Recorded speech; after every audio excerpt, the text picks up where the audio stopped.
kicked in the door, and my sister is small, and he picked her up and he threw her. I thought this only happened to just regular people, but then I found out who's regular. I mean, this can happen to anybody.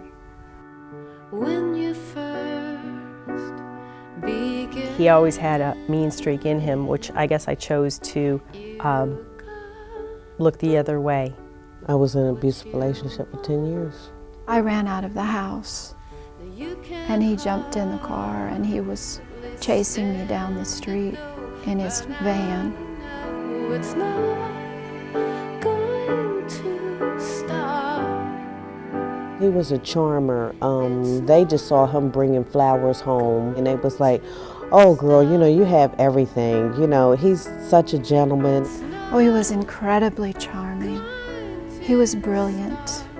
He always kept a close frame, and I thought that was protection. I did. I thought that was love. He was sexy. He was funny. He was exotic. We were living in an Orthodox Jewish community, so anybody in that neighborhood was, sided with my husband. You know, he could do no wrong in their eyes because he is an Orthodox Jew. An abuser looks like anybody. Afraid to go to sleep, afraid to go home, waiting for the morning to come so that you can go to work where you feel safe. Hell. Pure hell. This couldn't possibly be happening to me. I was 5 months pregnant, and he beat me up, and I lost that baby. And that was the first time that he beat me up. And I felt guilty immediately that I had done something that would cause someone to hit me. You become suicidal, and you want to do things to yourself because you figure if you're not there, they can't hurt you anymore. You're just trying to survive. You're trying to keep from getting killed, or you're trying to keep from being hit. I never had an opinion unless it was given to me. You think about, am I cooking something that he's not going to like?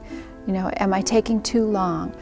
You know, is he going to think I'm seeing somebody else because I'm wearing lipstick? Is he going to think that I'm not wearing lipstick because I'm just an ugly old hag? I tried to be everything that I thought he wanted me to be, but I lost track of me, and then I didn't know who I was supposed to be. I kept on banging on the door and saying, what's wrong, what's wrong? And then my mom always says, it's okay. She's 9, and she witnessed the whole thing. And he bust my mom's head right into the computer screen. She heard him say, you know, I'll kill you, she saw him push my head into the computer, everything. And then he kept on bamming her against the door and bamming her against the door for no reason. And she was scared, but she was also trying to break it up. A day later, he locked us up in the room, and then he said, you lied that I beat up your mother. How could you do such a thing? He said, we'll never have a daughter and father relationship again. Since I had her late in life, then, she was, just a precious gift to me. And he would get jealous of that sometime. I think if he didn't do something to me, eventually he was going to do something to her. I feel sorry for her because she had to go through this. And she's too pretty and beautiful and nice to everyone to be treated like this.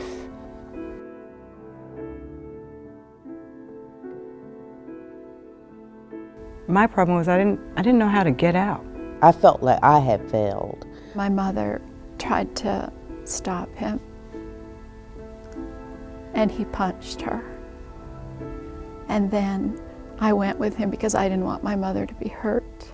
I just took it as he just loved me, and I wasn't doing something right, and I needed to figure out just what I needed to do to make things work.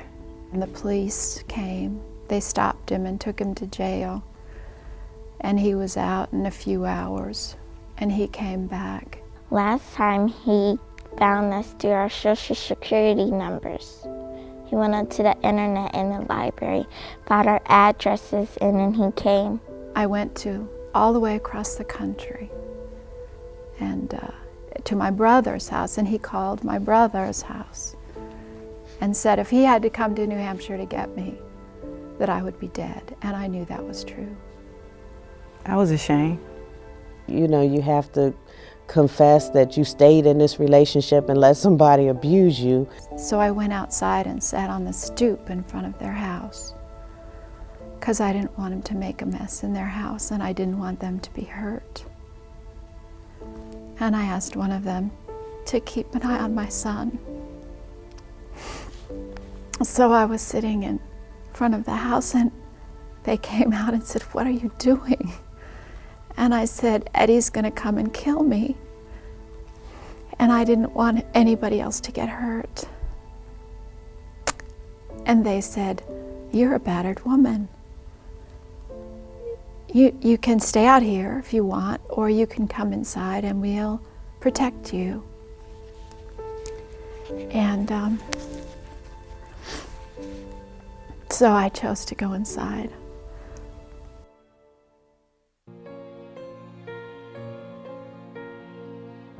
Oh, the Women's Resource Center. That's a great place. That's our home.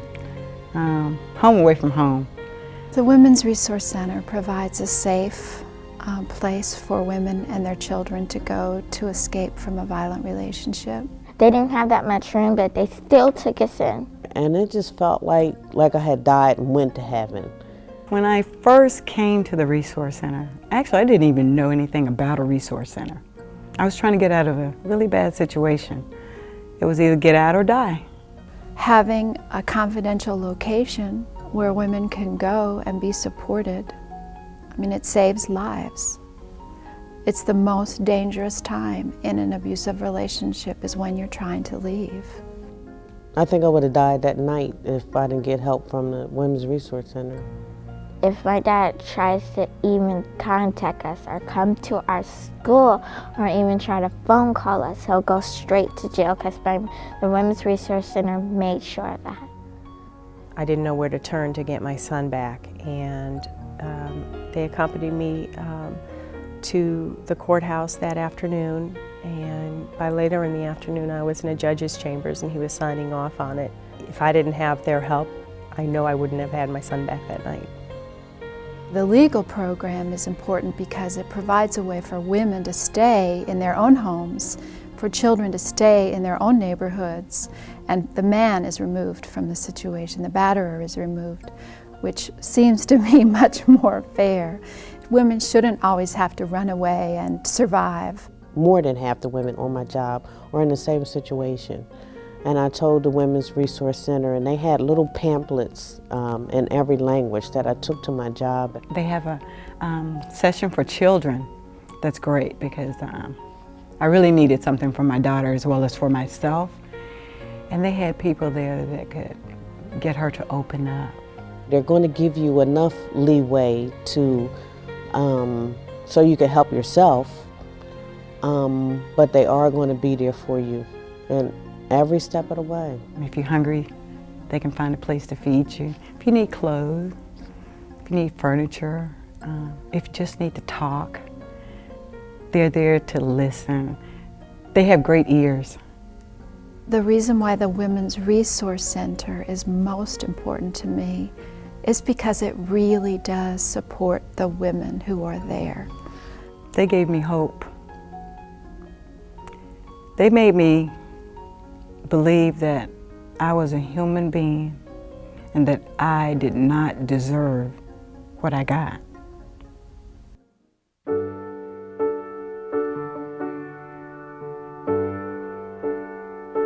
I want you to look at me and see the product of a woman who has been battered.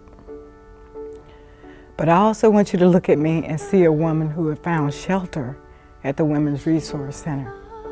I just started life all over again. If it wasn't for them, then I wouldn't be sitting here now. Well, the Women's Resource Center deserves and they need all the contributions that they can get from any source possible, because we're out there and we need this help. So what you can do is you could give money to the Women's Resource Center to end domestic violence. Please help the Women's Resource Center. By helping them, you're helping people like yourself and people like me. All of us have a responsibility to make sure that there's a safe place for women to go. Going to stop till you wise up. No one wants to live in pain. We just don't know how to get out.